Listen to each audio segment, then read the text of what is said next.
Namaskar, welcome to my channel. My name is Anju Bora. Today I would like to discuss about ASEAN.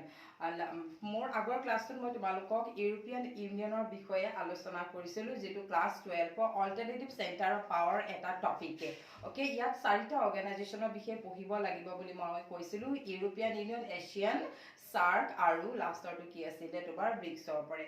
Jikhokol Ahom board under porikha dibo teolike BRICS aru tumaluke BRICS or por pohibo নালাগে এতিয়া মই আজিটো যেটো video হেতু মই তোমালোক সম্পূৰ্ণৰূপে খুব ভালদৰে এছিয়ানৰ ওপৰত বুজাই দিম এটো বহুত দৰকাৰী টপিক ঠিক আছে তাৰ আগতে এছিয়ানৰ ওপৰত কোৱাৰ আগতে মই তোমালোকক ক'ব বিচাৰিছো যে এনেকুৱা কি সিচুৱেচন হৈছিল যাৰ ফলত এছিয়ানৰ ফৰ্ম হৈছিল okay we know that what during the time of second world war some of the countries like South Asian countries, that countries were very weak and underdeveloped and backward.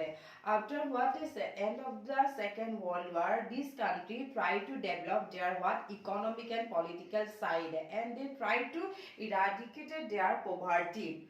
So, যেতিয়া দ্বিতীয় বিশ্বযুদ্ধৰ পিছত কি হৈছিল কিছুমান দেশ বিশেষকৈ সাউথ এছিয়ান পাৰ্টৰ কিছুমান কান্ট্ৰিজ মানে বেছি দুখীয়া আছিল যে সিহঁতে সঘনাই কলোনিয়ালিজম মানে উপনিবেশ শাসকসকলে তেওঁলোকক কি কৰি আছিল শোষণ কৰি আছিল আৰু তেনেকুৱা সিচুৱেচনত যেতিয়া সেকেন্ড ওয়াৰ্ল্ড ওয়াৰ শেষ হৈ গৈছিল তেতিয়া world was divided between two groups আমি জানো যে দ্বিতীয় বিশ্বযুদ্ধৰ পিছত বিশ্বখন দুটা ভাগত বিভক্ত হৈছিল one was led by USA, another was USSR.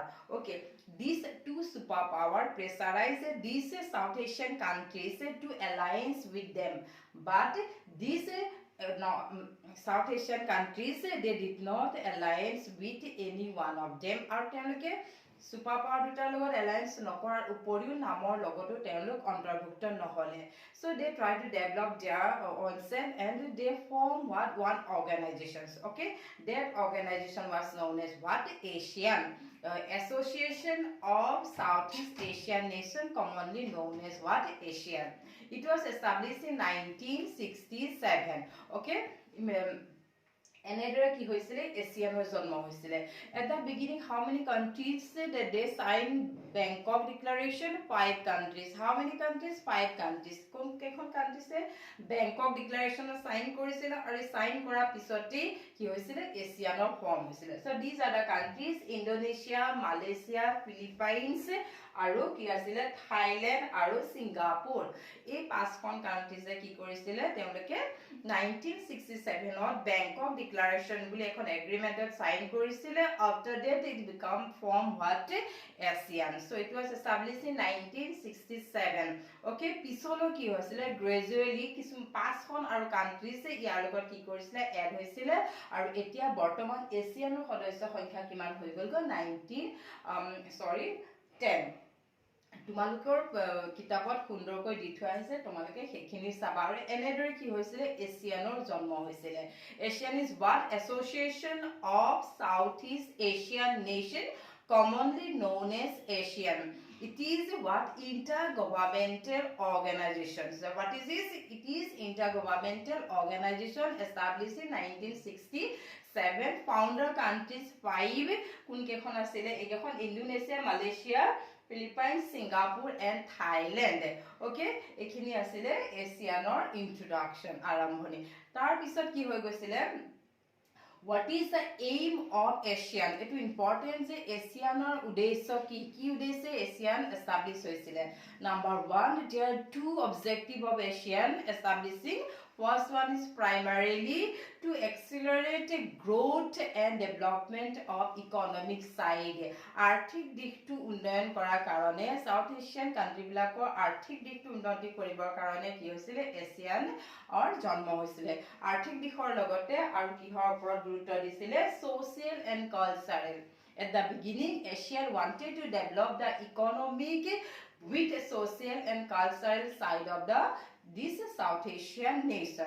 This is the primary. This is কি বুলি কৈছে মৌলিক যেটো মুখ্য যেটো লক্ষ্য আছিল কি আছিল আৰ্থিক দিশৰ লগতে সামাজিক আৰু সাংস্কৃতিক দিশটো কি কৰিব বিচাৰিছিল উন্নতি কৰাৰ উদ্দেশ্যে কি হৈছিল এছিয়ানৰ জন্ম হৈছিল সেকেন্ডটো কৈছে Secondary aim is what? To promote regional peace and stability is based on rule of law and UN Charter.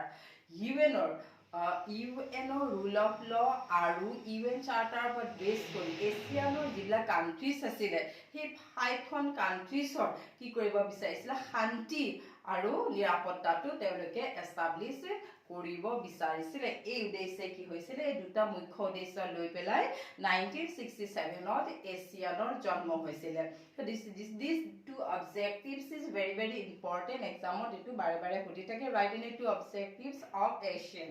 First one is what? To accelerate economic development and with cultural and social development. আৰ্থিক দিশৰ লগতে সামাজিক আৰু সাংস্কৃতিক দিশটো উন্নতি কৰাটো হৈছে এছিয়ানৰ আৰু সেকেন্ডটো হৈছে establishment of peace and stability based on rule of law and UN Charter.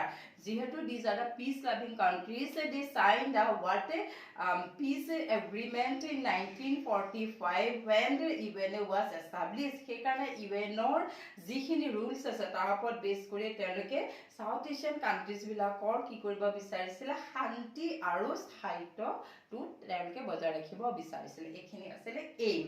Next ahile important Asian way. What is Asian way? Asian way mane ki hoisile Asian countries bilake ki korisile teloke eta celebration korisile. This celebration is known as Asian way. It is what? It is a form of interaction. Etu ki eta interaction mane antoh ek kriya aru I hoise interactions and informal and non-confrontation and cooperative. এই country বিলাকৰ মাজতে কেতিয়াও কোনেও কাকো কি নকৰিব তেওঁলোকে নিজৰ ভিতৰত আক্ৰমণ নকৰিব আৰু তেওঁলোকে সহযোগিতাৰে কি কৰিব তেওঁলোকে সেলিব্ৰেশন কৰিব আৰু এই সেলিব্ৰেশনটোকে কি বুলি কৈছে Asian way. It is a form of forum. What type of forum? Interaction and non-confrontation and cooperative. ইখনে হিখনক কেতিয়াও আক্ৰমণ নকৰে ইখনে হিখনৰ যিটো sovereignty power সাৰ্বভৌম ক্ষমতা তাত তেওঁলোকে কি কৰিব তেওঁলোকে সন্মান জনাব বা তেওঁলোকে সহযোগিতাৰে আগবাঢ়ি যাব. This is called what? Asian way. Okay, next আহিলে three pillars of ASEAN. This is very important question or exam ot ahi theke long question hisabe khudhe ketiba 4 marks to tumalok khudhe jikono eta community upor likhibole dibo pare jeneke ASEAN security community. Write a note about ASEAN security community. But what are the characteristics of ASEAN security community? Je ASEAN or jitu অৰ্থনৈতিক সম্প্ৰদায় যেটো স্তম্ভ তাৰ ওপৰত এটি টুকা লিখা আৰু এই এছিয়ান সম্প্ৰদায় বা এছিয়ান স্তম্ভ what is the ASEAN pillars or what is the community of ASEAN? Important question এটো বহুত exam বহুতবাৰ আহি আছে মই এতিয়া কৈ দিলো what is three pillars of ASEAN but what is ASEAN community?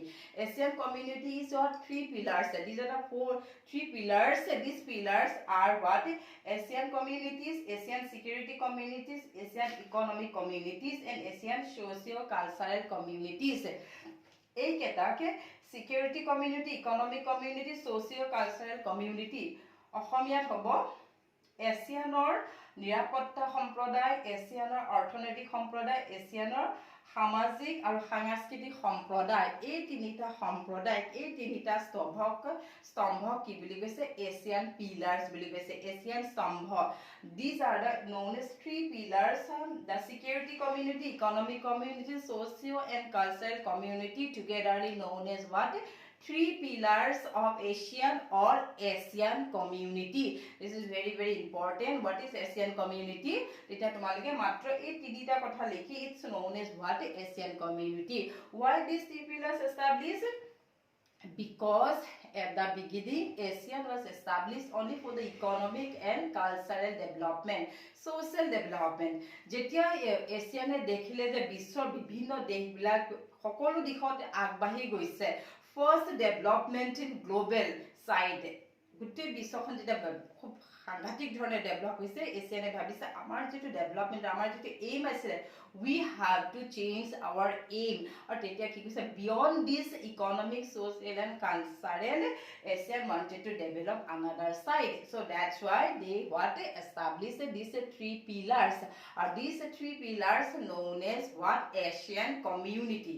और এই তিনটা পিলারকে এই তিনটা স্তম্ভকে কি বুলি কৈছে Asian community very very important আৰু ইয়াৰ পৰা তোমালোকক সোধে লং কুৱেশ্যন এবাৰ যদি নাহে নেক্সট টাইমত আহিয়ে থাকে এই তোমালোকৰ টপিকটোৰ পৰা এতিয়া মই তোমালোকক অকমান কম what is Asian security community why it was established security মানে কি নিৰাপত্তা সাইটটো কান্ট্ৰি বিলাকৰ মাজত কি হয় যাতে if there be any conflict clash between these countries then what happen they will try to solve that kind of conflict by peaceful manner so that's why they establish what is security community okay second of question the countries can live peacefully and maintain neutrality not interfere in the internal matter of the other countries these 10 countries how many countries are there in ASEAN 10 countries or ei countries bilakor majote kuneu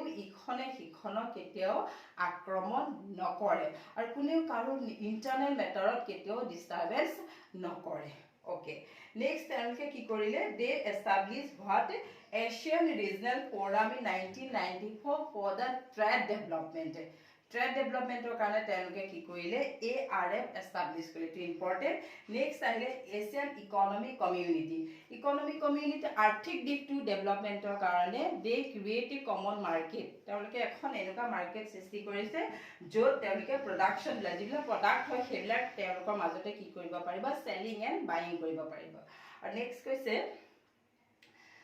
ASEAN has focused on creating a free trade area মানে কি তাত মানে তেওঁলোকে যাতে trade কৰতে countries খিনি এখন দেশৰ মাজত যেতিয়া ব্যৱসায় বাণিজ্য কৰিবলৈ যাব তেওঁলোকৰ মাজত যাতে কোনো ধৰণৰ বাধা নাথাকে তাৰ কাৰণে তেওঁলোকে ফ্ৰী ট্ৰেড জোন তেওঁলোকে কি কৰিছিলে ক্ৰিয়েট কৰিছিলে আৰু লাষ্টটো আহি গ'ল তোমালোকৰ Asian socio economic community Asian কি বুলি কৈছে সামাজিক আৰু সাংস্কৃতিক ইয়াত তেওঁলোকে কি কৰিছে দেশবিলাকৰ মাজত কান্ট্ৰিবিলাকৰ মাজত মিলাপ্ৰীতি আৰু সমন্বয়টো বৃদ্ধি কৰিবৰ কাৰণে তেওঁলোকে কি কৰিছিল একটা ষ্টেজ তেওঁলোকে ক্ৰিয়েট কৰিব বিচাৰিছিল যাৰ দ্বাৰা দেশবিলাকৰ মাজত এটা তেওঁলোকৰ একটা আইডেন্টিটি তেওঁলোকে এটা পৰিচয় পোৱা যায় এইখিনি আছিল what are three pillars of Asian community এখিনি অত্যন্ত দৰকাৰী তাৰ পিছত মই তোমালোকক অকমান কম লুকিস পলিসি আৰু এক্টিস পলিসি কি ইয়াত ইন্ডিয়া এণ্ড এছিয়ানত ইন্ডিয়াৰ ভূমিকা কি আছিল what is the role of India at the beginning what happened India did not give any kind of attention in Asia because why during the time of Cold War like these countries India was also very weak and India দুৰ্বল আছিল সেই কাৰণে India কি কৰিছিল India কি হপত গুৰুত্ব দিছিল establishing of NAM লাহে লাহে after 1991 when India adopted the new economic policy at that time our prime minister কোন আছিল PV নৰসিংহ ৰাও তেখেতে কি কৰিলে লুকিস পলিসি বুলি এটা ট্ৰেড পলিসি ক্ৰিয়েট কৰিলে লুকিস policy is one of trade policy for keeping a good relation with ASEAN countries in trade side ব্যৱসায় বাণিজ্যৰ ক্ষেত্ৰত এছিয়ান কান্ট্ৰি বিলাকৰ লগত ভাল সম্পৰ্ক ৰক্ষা কৰিবৰ কাৰণে কি কৰিলে PV নৰসিংহ ৰাওৱে এটা পলিসি ক্ৰিয়েট কৰিছিল আৰু সেই পলিসিটোকে কি বুলি কৈছে লুক ইজ পলিসি আৰু এই পলিসি এছিয়ান কান্ট্ৰিজ বিলাকৰ লগত